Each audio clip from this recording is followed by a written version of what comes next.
So என் friend என்கிட்ட விளையாட்டை கேட்ட ஒரு விஷயத்தை வந்து பார்த்தீங்கன்னா, இந்த வீடியோவில் வந்து பார்த்தீங்கன்னா பார்க்க போகிறோம். ஸோ என் ஃப்ரெண்டு வந்து கேட்டாங்க, ஸோ நம்ம சராசரியாக ஒரு வேலைக்கு போனால் என்னால் 20,000 வந்து பார்த்தீங்கன்னா சம்பாதிக்க முடியும். ஸோ அந்த 20,000 சம்பாத்தியம்ன்றது வந்து பார்த்தீங்கன்னா, என்னோட ஃபேமிலியை எனக்கு மேனேஜ் பண்ணுறதுக்கு பார்த்தீங்கன்னா, ஓரளவு கரெக்டாக இருக்கக்கூடிய அமௌண்ட் தான். இந்த 20,000 நான் வேலைக்கே போகாமல் கொண்டு வர முடியுமா அப்படின்றத கேட்டாங்க. ஸோ இந்த வந்து பார்த்தீங்கன்னா சாத்தியம் தான். ஆனால் எப்படி அப்படின்னு வந்து பார்த்தீங்கன்னா, நீங்கள் பேங்க்கில் இன்ட்ரெஸ்ட்டாக வந்து பார்த்தீங்கன்னா இந்த அமௌண்ட்டை வாங்க முடியும்.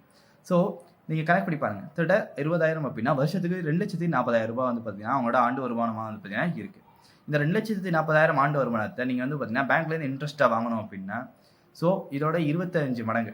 அதாவது கிட்டத்தட்ட ஒரு ரூ. 60,00,000 வந்து பார்த்தீங்கன்னா, நீங்க பேங்க்ல டெபாசிட் பண்ணிட்டீங்க அப்படின்னா, அதுலேருந்து நீங்க இன்ட்ரெஸ்ட்டா வாங்கும்போது, சராசரியா 4% இன்ட்ரெஸ்ட்ன்னு நம்ம கணக்கு வைக்கிறோம். ஸோ 4% வைக்கும்போது, இந்த 2,40,000 வந்து பார்த்தீங்கன்னா, உங்களுக்கு இன்ட்ரெஸ்ட்டாவே கிடைச்சிரும். விஷயம் பண்றது மூலியமா வந்து பார்த்தீங்கன்னா, வேலைக்கே போகலனாலும் பெர் மந்த் கணக்கு பண்ணும்போது 20,000 வரைக்கும் வந்து பார்த்தீங்கன்னா, உங்களால பணம் வந்து பார்த்தீங்கன்னா கிடைக்கும்.